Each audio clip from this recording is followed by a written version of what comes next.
आपने surgical strike का विरोध किया, इसलिए हम जीते। ಪುಲ್ವಾಮಾದಲ್ಲಿ 40 ಜನ ಸೈನಿಕರು ಸತ್ತರಲ್ಲ, ಯಾರ ವೈಫಲ್ಯದಿಂದ ಸತ್ರು? आपने राम मंदिर बनाने का विरोध किया, इसलिए जीते हैं। ಅಯೋಧ್ಯ ರಾಮ ಮಂದಿರ ಉಂಡಿಯನ್ನ ಕದ್ರಲ್ಲ, ಇವತ್ತು ವಿಶ್ವದ ಮುಂದೆ ತಲೆ ತಗ್ಗಿಸುವಂತಹ ಕೆಲಸ ಆಗಿದೆಯಲ್ಲ. ದೇಶವನ್ನ ಭಾವನಾತ್ಮಕವಾಗಿ ಯಾವ ರೀತಿ ದಾರಿ ತಪ್ಪಿಸಿ ಯಾವ ರೀತಿ ಅಧಿಕಾರಕ್ಕೆ ಬರಬೇಕು ಅನ್ನೋ ವಿಚಾರವನ್ನ ಲೋಕಸಭೆಯಲ್ಲಿ ಅಮಿತ್ ಶಾ ಅವರು ಹೇಳಿರುವಂತಹ ಮಾತುಗಳನ್ನ ಕೇಳಿ ಸ್ನೇಹಿತರೆ, ಅಲ್ಲಿ ವಿಪಕ್ಷಗಳನ್ನ ಗುರಿಯಾಗಿಸಿಕೊಂಡು ಅಮಿತ್ ಶಾ ಅವರು ಹೇಳುವಂತಹ ಮಾತುಗಳೇನು? ನೀವು ಜಮ್ಮು ಕಾಶ್ಮೀರನ ಆರ್ಟಿಕಲ್ ಅನ್ನ ವಿರೋಧ ಮಾಡಿದ್ವಿ, ಅವತ್ತು ನಾವು ಗೆದ್ವಿ. ಸರ್ಜಿಕಲ್ ಸ್ಟ್ರೈಕ್ ಅನ್ನ ವಿರೋಧ ಮಾಡಿದ್ರಿ, ಅವಾಗ ನಾವು ಗೆದ್ವಿ. ಶ್ರೀರಾಮಚಂದ್ರ ದೇವಸ್ಥಾನವನ್ನ ಕಟ್ಟೋದಕ್ಕೆ ವಿರೋಧ ಮಾಡಿದ್ವಿ, ನಾವು ಗೆದ್ವಿ, ನಾವು ಗೆಲ್ತಾ ಇರ್ತೀವಿ ಅಂತ ಹೇಳಿದ್ರು. ಅದೇ ಒಬ್ಬ ಗೃಹ ಸಚಿವರಾಗಿ, ಜವಾಬ್ದಾರಿಯುತ ಗೃಹ ಸಚಿವರಾಗಿ ಲೋಕಸಭೆಯಲ್ಲಿ ಭಾವನಾತ್ಮಕ ವಿಚಾರಗಳನ್ನ ಮಾತಾಡಿದ್ರಲ್ಲ. ಇದೇ ಸರ್ಜಿಕಲ್ ಸ್ಟ್ರೈಕಲ್ಲಿ ಪುಲ್ವಾಮಾದಲ್ಲಿ 40 ಜನ ಸೈನಿಕರು ಸತ್ತರಲ್ಲ, ಯಾರ ವೈಫಲ್ಯದಿಂದ ಸತ್ರು? ಯಾರ ವೈಫಲ್ಯದಿಂದ ಸತ್ರು? 40 ಜನ ಸೈನಿಕರಿಗೆ ಒಬ್ಬ ವ್ಯಕ್ತಿ RDS ತಗೊಂಬಂದು ಸ್ಫೋಟ ಮಾಡ್ತಾರೆ ಅಂತಂದರೆ ಯಾರ ವೈಫಲ್ಯ? ಅವತ್ತು ಯಾರ ಸರ್ಕಾರ ಇತ್ತು? ಯಾರ ಸರ್ಕಾರ ಇತ್ತು? ಇಂಟೆಲಿಜೆನ್ಸ್ ಫೇಲ್ ಆಗಿತ್ತು. 40 ಜನ ವೀರ ಯೋಧರನ್ನು ಕಳ್ಕೊಂಡ್ರಲ್ಲ, ಅದಕ್ಕೆ ಹೊಣೆಗಾರರು ಯಾರು? ಅಲ್ಲಿ ಜಮ್ಮು ಕಾಶ್ಮೀರದಲ್ಲಿ ರಾಜ್ಯಪಾಲರಾಗಿದ್ದಂಥವರು ಮಾತನಾಡ್ತಾ ಇದ್ದಾರೆ, ಇದು ಸರ್ಕಾರದ ವೈಫಲ್ಯ ಅಂತೇಳಿ. 40 ಜನ ಸೈನಿಕರನ್ನ ಕಳ್ಕೊಂಡಾದ ನಂತರ ಸರ್ಜಿಕಲ್ ಸ್ಟ್ರೈಕ್ ಮಾಡಿದ್ವಿ ಅಂತ ಹೇಳ್ತಾ ಇದ್ದೀರಲ್ಲ, ಆ 40 ಜನ ಸೈನಿಕರನ್ನ ಸಾಯೋದಕ್ಕೆ ನಾವು ಆಡಳಿತ ವೈಫಲ್ಯ ಕಾರಣ ಅಲ್ವಾ? ನಿಮ್ಮ ಆಡಳಿತ ವೈಫಲ್ಯವನ್ನು ಅವತ್ತೇ ಮನಗೊಂಡು ಅವತ್ತೇ ನೀವು ಸರ್ಕಾರವನ್ನು ವಿಸರ್ಜನೆ ಮಾಡಿ ಹೋಗಬೇಕಾಗಿತ್ತು. ಭಾರತೀಯರ ಮೇಲೆ ಭಾರತೀಯರ ಮುಂದೆ ಕ್ಷಮೆ ಯಾಚಿಸಬೇಕಾಗಿತ್ತು. ಅಯೋಧ್ಯ ರಾಮ ಮಂದಿರವನ್ನು ಕಟ್ಟಿಬಿಟ್ವಿ, ಅದಕ್ಕೆ ವಿರೋಧ ಮಾಡ್ತೀವಿ ಅಂತ ಹೇಳ್ತಾ ಇದ್ದೀರಲ್ಲ. ಅಯೋಧ್ಯ ರಾಮ ಮಂದಿರದ ಕೇಸು ಸುಪ್ರೀಂ ಕೋರ್ಟ್ನಲ್ಲಿ ಡಿಸೈಡ್ ಆಗಿದ್ದಿದ್ದು. ಅಯೋಧ್ಯ ರಾಮ ಮಂದಿರವನ್ನು ಎನ್ಕ್ಯಾಶ್ ಮಾಡ್ಕೊಳ್ಳೋದಕ್ಕೆ ಗುದ್ದಲಿ ಪೂಜೆಯಿಂದ ಹಿಡಿದು ಎಲ್ಲವನ್ನೂ ಮಾಡಿದ್ದು ನೀವುಗಳು. ಅದೇ ಅಯೋಧ್ಯ ರಾಮ ಮಂದಿರದ ಪಾವಿತ್ರತೆಯನ್ನು ಹಾಳು ಮಾಡಿದ್ರಲ್ಲ, ಉಂಡಿಯನ್ನು ಕದ್ರಲ್ಲ. ಇವತ್ತು ವಿಶ್ವದ ಮುಂದೆ ತಲೆ ತಗ್ಗಿಸುವಂತಹ ಕೆಲಸ ಆಗಿದೆಯಲ್ಲ. ಇದಕ್ಕೆ ಹೊಣೆಗಾರರು ಯಾರು?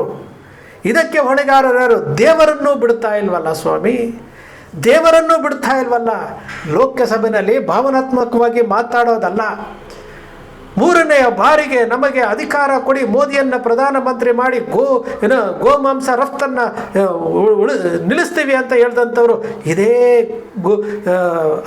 ಮೋದಿಯವರು ನ್ಯೂಜಿಲೆಂಡಲ್ಲಿ ಮಾತನಾಡ್ತಾರೆ, ಇಡೀ ಜಗತ್ತಿನಲ್ಲಿ ಅತಿ ಹೆಚ್ಚು ಬೀಫನ್ನು ರಫ್ತು ಮಾಡೋದು ನಮ್ಮ ದೇಶ ಅಂತೇಳಿ.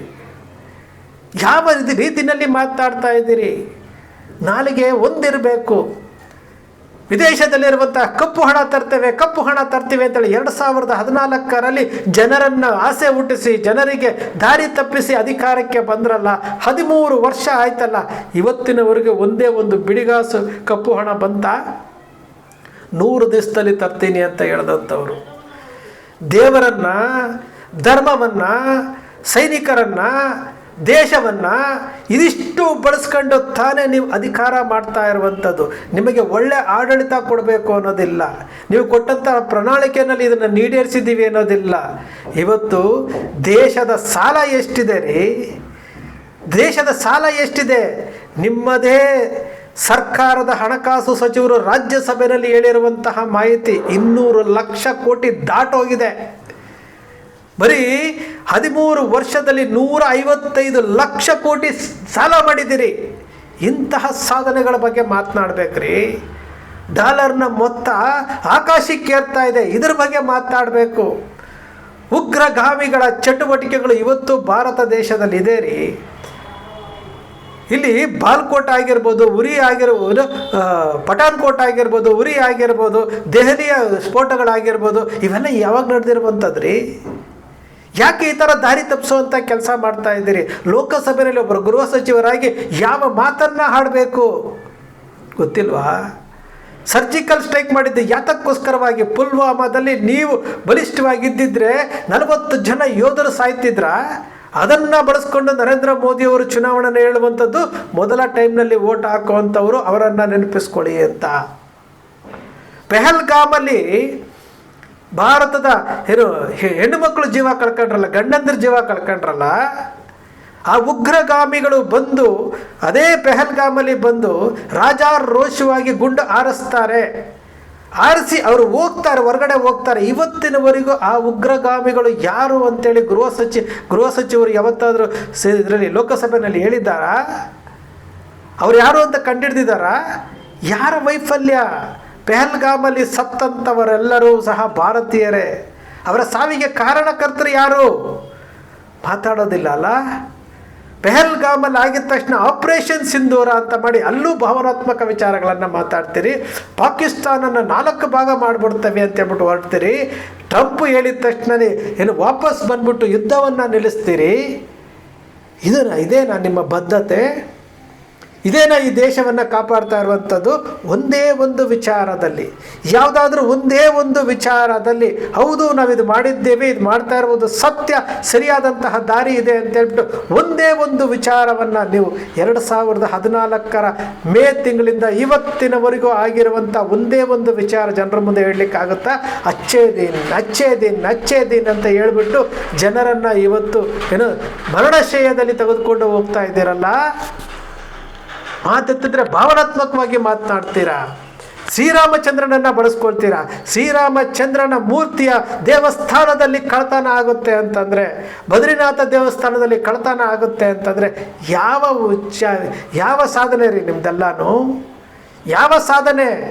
ನಿಮಗೆ ಯಾರು ಈ ಧರ್ಮವನ್ನು ಬಳಸ್ಕೊಳ್ಳುವಂಥ ಹಕ್ಕನ್ನು ಕೊಟ್ಟಂಥವರು?